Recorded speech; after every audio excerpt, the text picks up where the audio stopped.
სტუდენტები, პროფესორი მასწავლებლები, სამოქალაქო აქტივისტები, სხვა სფეროს წარმომადგენლები, ისე როგორც შარშან წელსაც 2025 წლის 28 ნოემბერს შეიკრიბნენ საქართველოს ევროპული მომავლის დასაცავად და ისინი იხსენებენ გასული 365 დღის განმავლობაში საქართველოში განვითარებულ პროცესებს. აფასებენ ამ ყველაფერს როგორც პოლიტიკურ კრიზისს და ამბობენ, რომ ვიდრე არ მიაღწევენ თავიანთ მიზნებს, ანუ ვიდრე საქართველო არ გახდება ევროპული ოჯახის წევრი, ან სულცილი არ დაბრუნდება ევროინტეგრაციის გზაზე, არ შეიცვლება არსებული პოლიტიკური მდგომარეობა, ისინი არ დანებდებიან და განაგრძობენ პროტესტს მშვიდობიანად ქუშაში, მათ შორის საქართველოს პარლამენტის შენობასთან, სადაც ახლა მივემართებით რუსთაველის გამზირზე ვიმყოფებით უკვე საკანონმდებლო ორგანოს შენობასთან, როგორც ყოველთვის საქართველოს დამოუკიდებელ ისტორიაში სულმცირე აქ წდება და წდებოდა ქვეყნის მომავლის ბედი.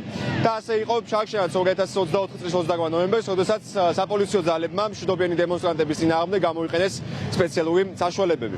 დღეს სამოქალაქო აქტივისტებს და თბილისის სახელმწიფო უნივერსიტეტიდან დაწყებულ საპროტესტო მსვლელობას, რომელშიც იღებენ ოპოზიციონერი მონაწილეობას ოპოზიციონერი პოლიტიკოსები, ბოიკოტში მყოფი ოპოზიციური პარტიების წარმომადგენლები, შემოერთა ასევე საზოგადოებრივი მაუწყებლის მარში. უნდა ითქვას, რომ შარშან, როდესაც დაიწყო ეს პროცესები, ნოემბრის პროევროპული დემონსტრაციები, მალევე დაახლოებით 2 დღეში პროტესტის კიდევ ერთი კერა გაჩნდა საქართველოს საზოგადოებრივი მაუწყებლის 10 უკვე ძველ შენობასთან, კოსტავას ქუჩაზე, სადაც მოქალაქეები მოითხოვდნენ, რომ საქართველოს საზოგადოებრივი მაუწყებელი ყოფილიყო პოლიტიკური გავლენებისგან დამოუკიდებელი და მიუკერძოებელი და გაეშუქებინა ის, რაც რეალურად ხდებოდა თბილისის ქუჩებში და როგორ ვითარდებოდა პოლიტიკური პროცესები დედაქალაქის მასშტაბით თუ ქვეყნის მასშტაბით. ეს იქცა დროთა განმავლობაში ტრადიცია და მიუხედავად იმისა, რომ საზოგადოებრივი მაუწყებელმა შეიცვალა მოგვიანებით მის სამართი, პროტესტის კერა დროთა განმავლობაში მაინც დარჩა კოსტავას ქუჩას 68 და დღეს სიმბოლურად ამ მოვლენების გასახსენებლად მოქალაქეები კიდევ ერთხელ შეიკრიბნენ საზმაუს ყოფილ შენობასთან და დაანჩენებთან მოემართებიან რუსთაველის გამზირზე საკანონმდებლო ორგანოს შენობის მიმდებარე ტერიტორიაზე. შეგვიძლია მოქალაქე და კომენტარებს, რომლებიც დღეს კვლავ გამოვიდნენ ევროპული მომავლის დასაცავად, პირდაპირ ეთერში მოვუსმინოთ.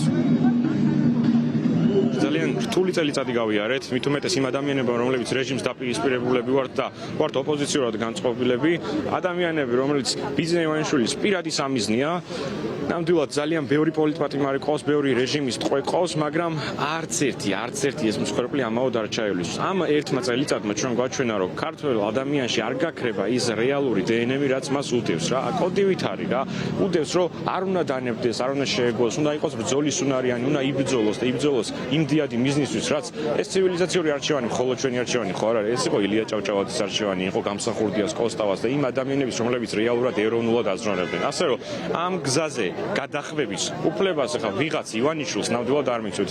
ივანიშვილი ჭავჭავაძის, გამსახურდიას, კოსტავას ვერაზროს ვერ მოუგებს და ჩვენ ამ ადამიანების იდეალებზე გაზრდილი ახალგაზრდები ვართ, ამას თამამად ვიძახი. მახსოვს ამ დღეს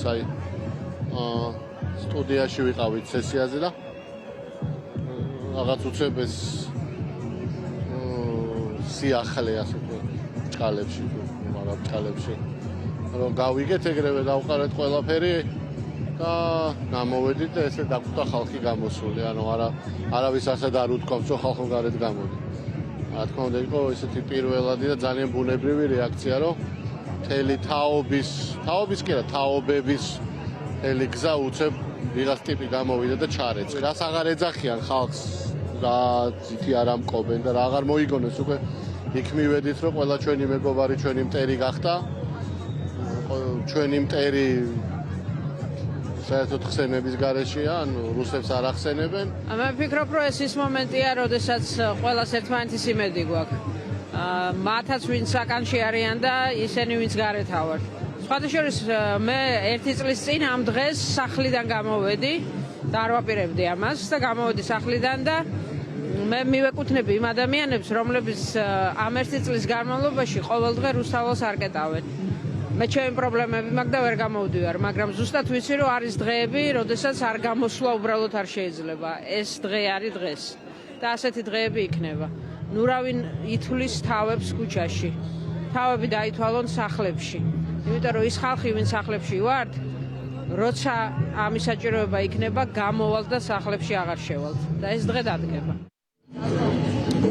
დღეს თბილისსა და ბრიუსელს შორის ოფიციალურ დონეზე გაწყვეტილია კონტაქტები უმაღლეს დონეზე. საქართველოს გამოთიშულია ისეთ პროცესებს, სადაც ევროკავშირის კანდიდატი სახელმწიფოები მონაწილეობენ. გამონაკლისი ამ შემთხვევაში შეიძლება ჩაითვალოს თურქეთი, რომელიც ამ პროცესებში უკვე ბოლო წლებია იმის გამო არ მონაწილეობს, რომ ქვეყანაში ევროკავშირის შეფასებით მზარდი ავტორიტარიზმი შეინიშნება. ევროკომისიის ბოლო ანგარიში, რომელიც გამოქვეყნდა 4 ნოემბერს, საგან გაშუა თვითონ ევროკომისიის არსებობის ისტორიაში, ამ ანგარიშების მომზადების ისტორიაში, თუმცა ამ კრიტიკას არ ითვალისწინებს მმართველი პარტია, მაგრამ ითვალისწინებენ მოქალაქეები, რომლებიც რუსთაველის გამზირზე კვლავ გამოდიდნენ, კვლავ აპირებენ გამოსვლას და ამბობენ, რომ საქართველოს კონსტიტუციის 78 მუხლის დაცვა არის მათი ვალდებულება. არა მარტო ამ იურიდიული ჩანაწერის, სამართლებრივი ჩანაწერის, არამედ ზოგადად ქართველი ერის მრავალსაუკუნოვანი მისწრაფებების გახდეს ერთიანი ევროპული ოჯახის სრულფასოვანი წევრი. და სრულად შეუერთდეს ევროკავშირს, ამისთვის კი საჭიროა, როგორც ისინი ამ თვეების განმავლობაში ამბობენ, მოლაპარაკებები, მნიშვნელოვანია, რომ ინსტიტუციური რეფორმები განხორციელდეს, მნიშვნელოვანია, რომ შეწყდეს რეპრესიები სამოქალაქო საზოგადოების, მედიის წარმომადგენლების მიმართ, ოპონენტების მიმართ, იქნებიან ეს პოლიტიკური ოპონენტები თუ არა. და ასევე გაგრძელდეს დიალოგი, ინკლუზიური დიალოგი ყველა დაინტერესებული მხარის ჩართულობით. ამისთვის შეიქმნა მათ შორის მოქალაქეთა ანტიკრიზისული პლატფორმა, რომელიც აერთიანებს სხვადასხვა სფეროს წარმომადგენლებს და რომელიც მიზნად ისახავს, რომ ქვეყანაში თავისუფალ გარემოში ჩატარდეს სამართლიანი საპარლამენტო არჩევნები, კენჭისყრის პროცესი ჩატარდეს გამჭვირვალედ. დღეს დემონსტრანტები, რომლებიც აქ არიან შეკრებილები, არიან სხვადასხვა სფეროს წარმომადგენლები, არიან დაკავებულთა ოჯახების წევრები, რომლებიც მრავალი წლით გაუშვეს სისხლის სამართლის წესით პატიმრობაში, თუმცა უნდა აღინიშნოს ისიც, რომ ადმინისტრაციული წესითაც არის ათობით მოქალაქე კვლავ დაკავებული, ან მათ დამი დაწყებულია ადმინისტრაციული სამართალდამცავება სწორედ იმ კანონმდებლობის გამო, რომელიც გაამკაცრა არაერთხელ ბოლო 1 წლის განმავლობაში მართლმა პარტიამ, ქართულმა ოცნებამ.